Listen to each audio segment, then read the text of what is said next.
되게 특이하죠. 마을 같은 느낌이 드네요. 특이하죠, 특이하죠. 오. 살아왔던 시간 순간 매일 그곳 여기 내가 이렇게 너와 함께 근데 실제로 이제 이곳이 아까 오면서 봤을지 모르겠지만 조양방직이라는 건물, 그러니까 공장이었던 곳이에요. 네, 그래서 조양방직이라는 곳이 1935년에 만들어진 건물이고 35년이면 이제 일제강점기 때 그때의 건물이 사실상 거의 고스란히 남겨져 있는 곳이니까 좀 특별한 공간이라 할 수 있죠. 제가 알기로는 일제 직물 공장 사이 속에서 유일무이한 조선인 직물 공장이라고 들었어요. 그러니까 요즘에 공부를 많이 해오더라고. 그래서 좀 더 기특하기도 하고, 약간 한국인. 한국인? 자랑스러워 내 자신이 너무. 근데 실제로 이제 맞아요. 정확히 말씀하셨어요. 홍제목, 홍재룡 형제가 이제 우리도 한번 좀 조선인 민족 기업을 읽어보자 해서 자본금 50만 원을 투입해서 만든 공장이라 하고 이 일대에서는 조선인이 투자해서 만든 최초의 공장이라고 하더라고요. 이야, 아니 그때 만들었는데 지금까지 유지된 거 보면은 굉장히 대단한 노력이 있었던 것 같아요. 그렇죠. 그리고 이제 어찌됐건 건물이 살아남아서 오늘날 이제 새로운 문화유산으로 또 활용이 되고 있고 지금은 이제 인스타의 성지예요. 오. 나 정말 꼭 한번 와보고 싶었는데 오늘 와서 한번 좀 자세히 보도록 하죠. 살짝 봤는데 옛날 느낌 플러스 근데 신식 느낌이 있어. 안에 들어가 보면 또 달라요. 또 달라요? 아, 나 나- 맨날 놀래켜 흔적은. 오늘 지각했잖아. 나 혼자 와서 싹 보고 왔는데 가볼까요? 알겠습니다. 예, 들어가 보시죠. 가보시죠. 조양방직. 너무 예쁘다. 너무 예쁘죠? 아니 진짜 동화 속으로 들어온 느낌이에요. 오. 바글바글해요. 와. 야. 완전 예쁘죠? 와. 근데 여기가 되게 문화재를 활용하고 이런 고민하시는 분들한테 되게 아주 롤모델 같은. 그리고 아티스트 분들한테도 영감을 줄 수 있는 장소인 것 같아요. 그러나 지금까지는 이제부터 이야. 여기가 본편이죠. 우와. 와, 진짜 화려하다. 진짜 넓은데 다 목조가? 다 나무예요. 아, 그렇네요? 나 이- 이런 건축물 처음 봐요, 진짜. 근데 이런 목조가 진짜 유지되기 힘든데. 그러니까. 관리를 잘했다고 그러죠.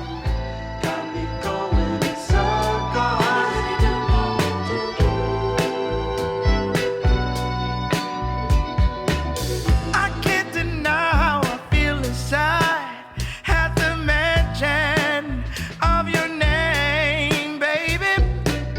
But baby, don't you know it drives me crazy that you treat my love like a game. 여기가 원래 방직 공장이었다고 했잖아요. 네. 저게 이제 방직 공장 그 당시 사진들이래요. 이 사진들이. 네. 아. 패션도 딱 일제 강점기 때 이런 거 보면 뭐 요즘 공장 느낌 아니잖아. 나무로 이렇게 기계가 돌아가고. 옛날에 그 이제 수직기 같은 느낌. 아, 그러니까 맞아. 그런 느낌인 것 같은데. 54년에 이제 이승만 대통령이 이제 여기 방문했었을 때 이 대통령이 왔으니까 이제 기념 사진을 막 남긴 거예요. 우와, 대박 신기하다.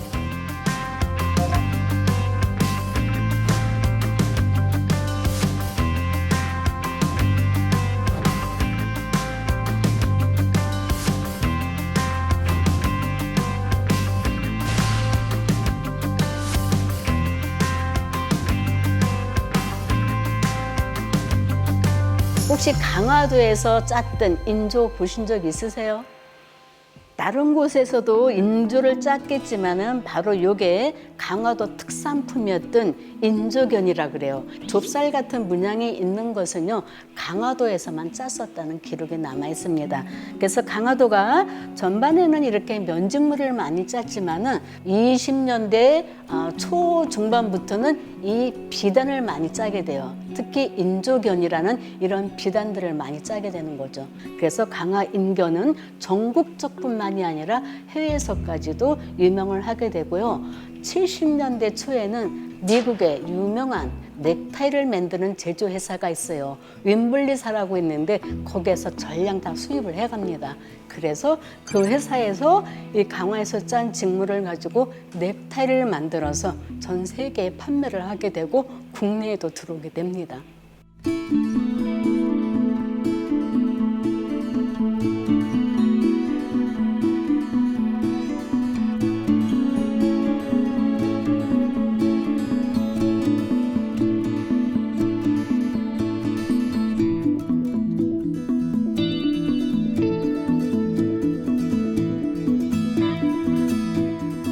굉장히 커 보이죠? 너무 큰데요? 네, 여기 몇 명이나 들어왔을 것 같아요?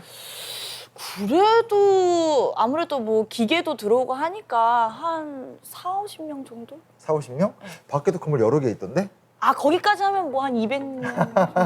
아 근데 이제 이게 좀 얘기를 듣다 보니까 아직 추정이긴 한데 이 천장 높이가 좀 다르대요. 그래서 아마 초기에는 조금 낮은 건물 지었다가 잘 되니까 넓히고 뭐 이렇게 확장 공사 좀 한 것 같다라고 추정을 하고 있는데 35년에 시작을 했고요. 네. 35년이면 이제 일제가 대륙 침략하기 직전 상황. 그래서 사실은 이제 굉장히 좀 그 나름대로 이제 식민지 시대 때 공업이 좀 활발해지던 시점에 이제 투자를 시작했던 거고 시작할 때는 한 역직기가 30대 정도 들어와서 인견을 생산하기 시작했다고 하고요. 시작부터 굉장히 잘 됐대요. 그래서 그 당시 기준으로 따지게 되면 연간 한 250만 원 정도를 매출을 냈다. 아, 진짜요? 그냥 돈만 나오면 그냥 리액션부터 너무 하고 좋네요. 너무 잘 벌었네요. 그때 당시 250만 원 이 정도. 최근 기준으로 봤을 땐 연 매출이 그래도 몇 억은 넘었다. 단순 계산하면 한 1억 2천, 3천 이렇게 나오긴 하는데 그 것보다 훨씬 높았을 것 같아요. 그래서 최소 연 매출이 몇 억은 넘었는데 이게 이제 그 당시에는 우리나라가 굉장히 적고 산업이 미발달된 단계니까 연 매출이 이 당시 억이 넘는다라는 것은 지금 우리가 느끼는 억보다 훨씬 더 큰 의미다. 그렇죠. 굉장히 좀 활발했다는 걸 좀 알 수 있게 됐고. 왜냐면 그때 당시에는 막 대량 생산이 어려운 시절이잖아요. 그렇죠. 근데 공장을 돌려서 연간 수익이 1억이 넘는다는 거는 몇 그렇죠. 억이 넘는다는 건 진짜 대단한 그렇죠, 경제 그렇죠, 효과인 거죠. 또 하나 우리가 살펴볼 수 있는 게 뭐냐면 이 공장을 세우신 분이 홍재용 씨라고 아까 제가 말씀드렸잖아요. 네. 이분이 해방된 다음에 강화 군수가 돼요. 우와. 그러니까 어느 용이 정도- 되셨네요. 어느 정도로 잘 나가는지 알겠죠, 그렇죠? 이야. 그리고 이 오프닝에서 슬쩍 봤었던 이제 신도직물이라고 나중에 오히려 이제 60, 70년대 때는 그곳이 정말 대표적인 공간이 되는데 신도직물을 이끌었었던 핵심 인물 중 하나가 김재소 씨가 있어요. 이 사람은 국회의원이 돼요. 우와. 그러니까 강화도에서 직물 산업으로 성공한 사람들이 강화 군수가 되거나 아니면 국회의원이 된다. 뭐 이 정도 하면 얼마큼 이곳에서 이 직물 산업이 번성했는지. 그 번성으로 이제 그 지역의 경제를 끌어올린 거나 마찬가지니까 그렇죠, 그렇죠. 당연히 그 정도가 될 수도 있을 것 같아요. 이상이 느껴지죠. 네. 네. 근데 이런 사람들이 이제 등장하는 거 보면 이 지역민들도 야 우리 강화도는 인견의 고장이야. 강화도에서 생산한 이런 직물들 다 최고야. 이런 자부심들도 또 높을 수밖에 없겠죠, 그렇죠? 기록이 있거든요. 오. 강화 군민들의 진취성 안재중 기고. 강화 군민들의 근면성과 자립심, 진취성은 전국적으로 그 유래를 찾아볼 수가 없는 것이며 전 국민이 강화 군민 정도로만 모든 면에 있어 진취성을 갖는다면 우리 한국도 제1등국으로 비약할 날이 멀지 않으리라고 믿어지고 있는 동시에 또는 그러한 의미에서 강화 군이야말로 한국에 서서 가로 열고 스위스라고까지 호칭하고 싶다.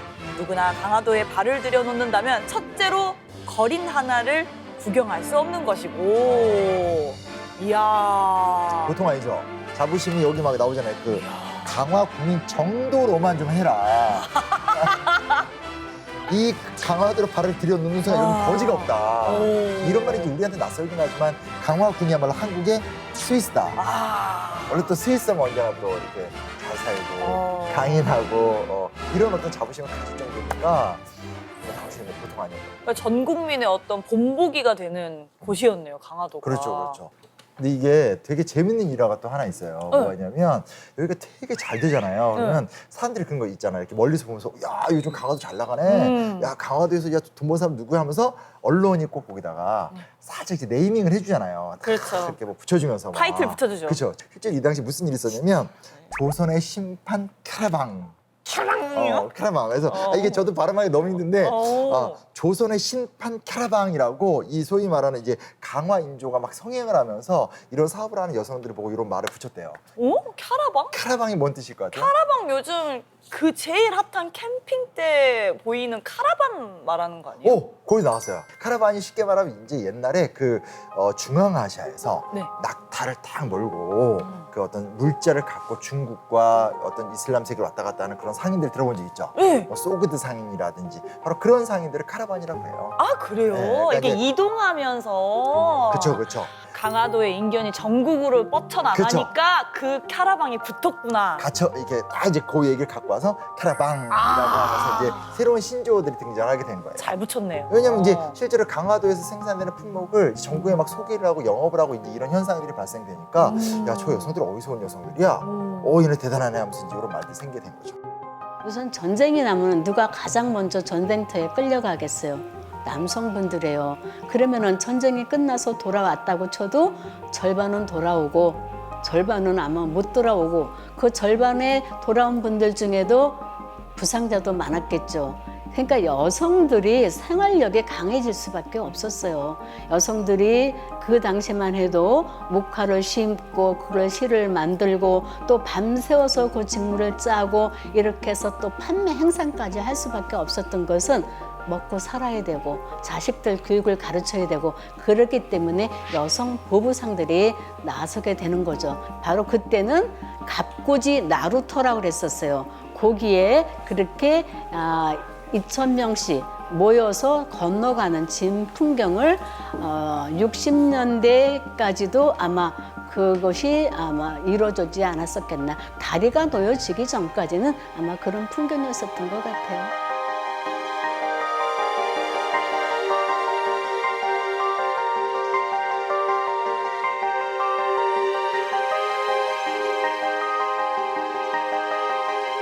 거의 다 직물 공장들은 남성보다는 여성들이 많았죠. 강화뿐만이 아니라 전국적인 직물 공장에도 거의 여성들이 많아요. 남자들은 이제 그 기계라든가 이런 것들을 만드시는 분들이 있었고 직조라든가 이런 걸 하는 분들은 거의 다 여성들이 많았겠죠. 그래서 되게 10대 중반서부터 이렇게 직장들을 다니는 강화의 발전은 그 어린 소녀들부터 시작이 됐다 이렇게 보면 될 것 같아요. 17살 때 그 영수건이 쫓아서 가서 한 2개월 동안 했어. 여기를 누워죽게 댕기라고. 그래서 그 언니가 데리고 다녔어. 이랬는데 그 언니는 나름으로고 나는 이거 착태진 거 해사를 해서 여기 해사한 거 실을 감은 거 여기다 놓으면은 깡통이 이제 나름 하는 거예요. 한 물레가 한 10개는 달아놓고 실을 풀며 가가지고 이렇게 또 이렇게 감아 이런 대롱에다 감아야 기계 부구에다 놓고 짜는 거야 그때. 쫄짜니까는 월급을 조금 타잖아. 그러니까 빨리 저 언니들 기술을 나도 배워야겠다. 그래가지고 그 언니들 하는 거 보고서 배워가지고 오로지 거기에만 신경 쓴 거지. 16살부터 24살까지 중학교를 못 보내주니까 합격되는데도 못 보내주니까 돈이나 번다 그리고 그냥 직물 공장에 들어간 거지. 나 번호까지도 다 알아. 수험 번호 81번에 들었는데 합격됐는데도 못 가고 또 1년을 재수를 한 거야.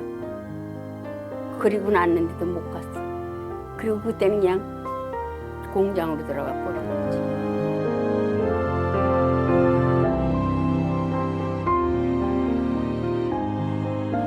집에 있으면 뭐래. 돈 벌어가지고 농배기 해가지고 간다고 그냥 15살서부터 직장 생활한 거지. 공장들 다니면서 옷들도 잘 입고 그냥 뻐기고 댕기니까 운동화도 사 신고 그러고 댕기니까 하하하 좋아서. 옆집 언니가 널 내일서부터 거기 공장에 갈 수 있냐 그러는 거야. 와 너무나 좋아가지고 밤에 잠도 못 잔 거지. 특히 이제 우리 아까 사진 보면 노동자들이 주로 누구들이에요? 어떤 사람들이에요? 여성분들이 그쵸. 일을 하고 계시더라고요. 그래서 슬그머니 본인이 정답을 얘기했어요. 되게 젊어 보인다, 어려 보인다. 소녀분들이. 그쵸. 딱 봐도 한 15세에서 20세 사이에. 네. 근데 이제 이런 어린 여성 노동자들이 대거 충원이 됐고 이때까지만 하더라도 여성 교육이라는 게 거의 불가능했었던 시점이니까 일자리를 갖는다는 게 좋았겠죠. 그러니까 어땠을 것 같아요? 여성들 입장에서 이런 공장들이 많이 세우는 것이 이 지역 여성들한테 어떤 느낌이었을 것 같아요? 저는 조금 기회였을 것 같은데. 기회다. 내가 어디 가서 뭔가 기술을 배울 수도 있고 돈을 벌 수도 있고 그리고 어떻게 보면은 같은 동료들이 많이 생기는 거니까. 아, 친구도 만나고. 네, 저는 좋았을 것 같은데요. 그렇죠, 그렇죠. 부모님이 좋아. 기특하다 그랬지 뭘. 초등학교 졸업하고 돈 벌어다가 그런 거 사다 드리면. 하여튼 쌀한가마값 벌만은 아주 이 시골에선 쌀한가마값 벌어왔다 그러고 좋아더래. 하늘만큼 좋았죠. 나도 이제 돈 벌라 댕긴다. 그리고 그냥 좋아서. 그리고 한 달 내년에 월급 타는데 그냥 마음이 두근두근.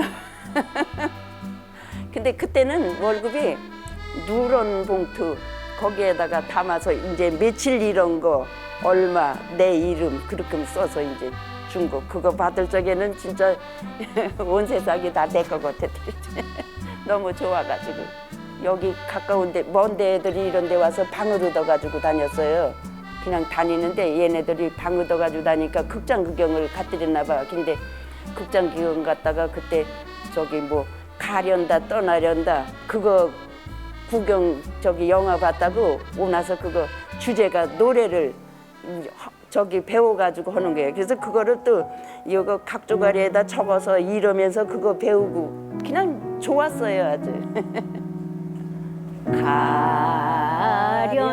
가련다 떠나련다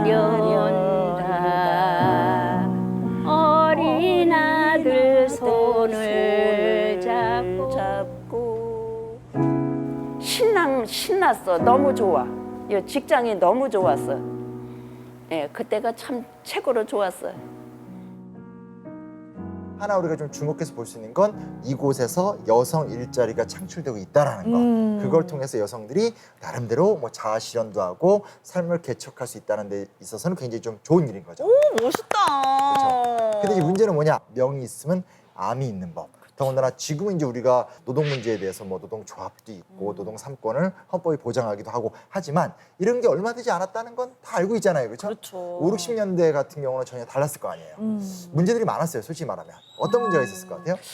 뭔가 사회적 시선적으로도 어디 여성들이 일을 하냐 이런 어. 핍박도 있었을 것 같고. 그 정말 듣기 싫은 말인데 그 어디 여자가 어디 여자가 일하는 여자들을 무시하는 살림이 나지 뭐 네, 이런 그런 오. 핍박들이 있었을 것 오. 같아요. 많이 힘드셨을 것 같아요. 너무 일거리가 많으니까. 아, 일거리가 많아서 힘들었다.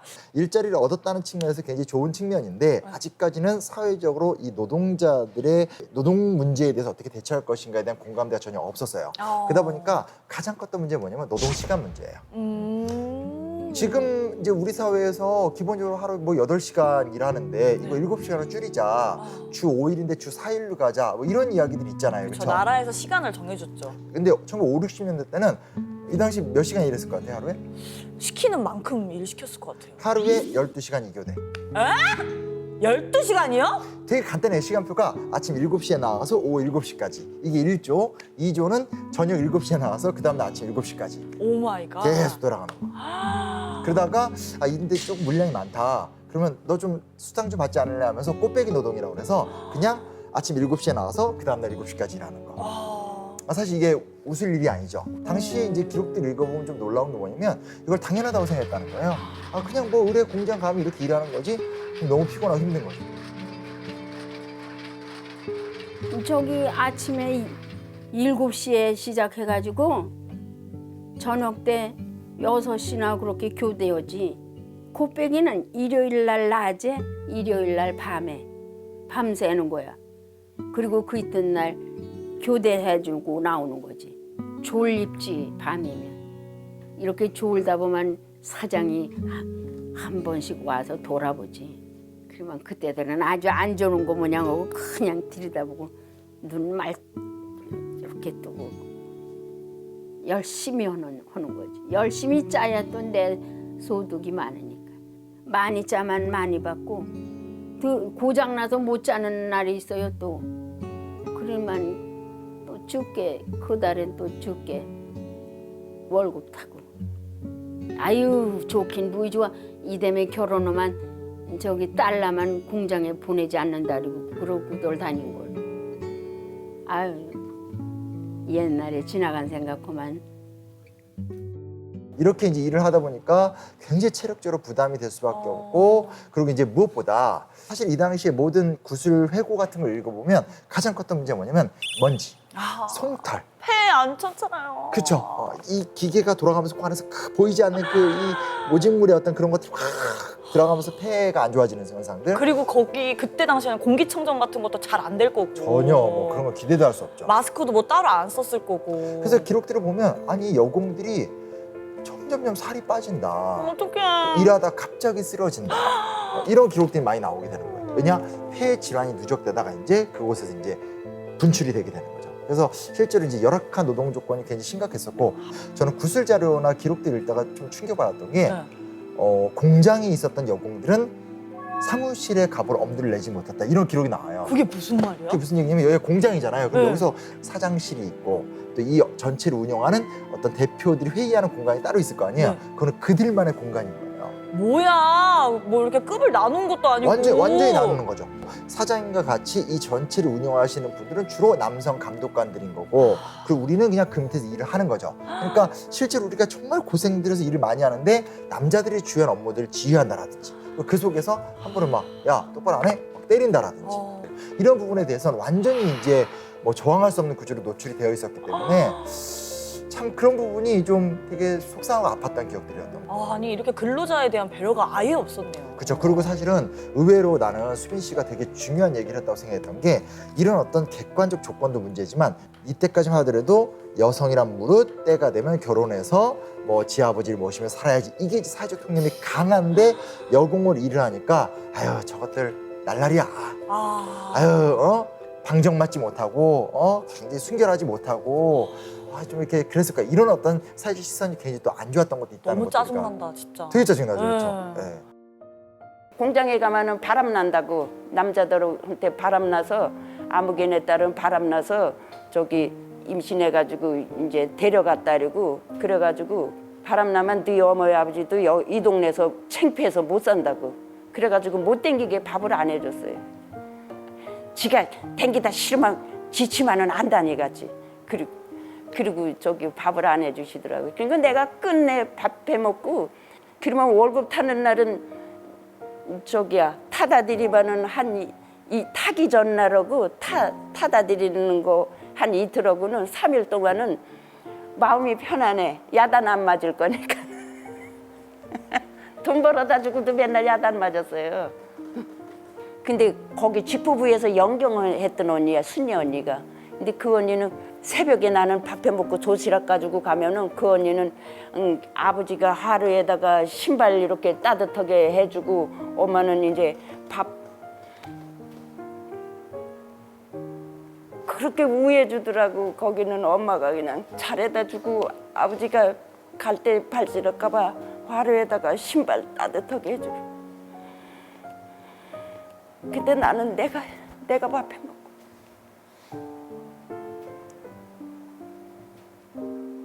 사실은 이 여성들의 대다수는 일자리를 찾아서 또 먹고 살기 위해서 살아남기 위해서 이 직업을 갖게 된 건데, 그 사람들한테 월급도 제대로 안 주면서 이 사람들 대하는 태도 자체가 아우 저 날라리더라, 아우 더러운 것들, 약간 이런 문화들도 있었기 때문에 사실상 우리나라에서 이 여성 노동이라는 것이 오늘날과 같이 여전히 좀 한계는 있지만, 그래도 최근과 같은 공감대를 얻는 과정 속에서 정말 힘겨운 과정을 거쳐서 성장해 왔다는 것을 우리가 좀 쉽게 이해할 수 있는 거죠. 고생 많이 했죠? 저는 이런 역사가 있었기 때문에 지금 저희가 맞아요. 조금은 더 자유로워지지 않았나라는 생각이 들어요. 맞아요. 이때 고생해 주셨던 그 여성분들에게 제가 진짜 박수 드리고 싶습니다. 감사합니다, 진짜로. 사실 우리 방송에 의미가 있는 게, 지금은 정말 너무 핫한 곳이고 인스타의 성지 같은 곳이긴 하지만, 곰곰이 따져보면 이곳에 희망도 있었고 아픔도 있었고, 그리고 절대로 잊지 말아야 될 고마움이나 속상함이 있었던 사실들, 맞아요. 그것 때문에 우리가 이 방송을 만드는 것 같은데, 우리가 이렇게 시각적으로 봤을 때는 그런 흔적들이 다 이렇게 묻어져 있는데 깊게는 알기 힘들잖아요. 그렇죠. 그런데 이 흔적을 통해서 그런 깊은 흔적들의 의미를 알 수 있어서 맞아요. 너무 좋은 것 같아요. 맞아요. 내게도 날개가 있어 날아갈 수 있을까 별이 내리는 자부심이 뭐 공장 다른 데 아니고 공장 다니는 건 뭐 자부심이야. 아유 시골 인간 그저 뭐고만 일해야 살지. 이랬지. 부모가 또 늙으셨으니까 내가 벌어가지고 가야지 이런 생각도 하고 그랬어요. 난 내가 벌어서 산다 그것만 생각했지 난 내가 이런 자부심은 없었어요. 그냥 남들 다 하는 거니까는 나도 하는 거다 그렇게 생각했죠.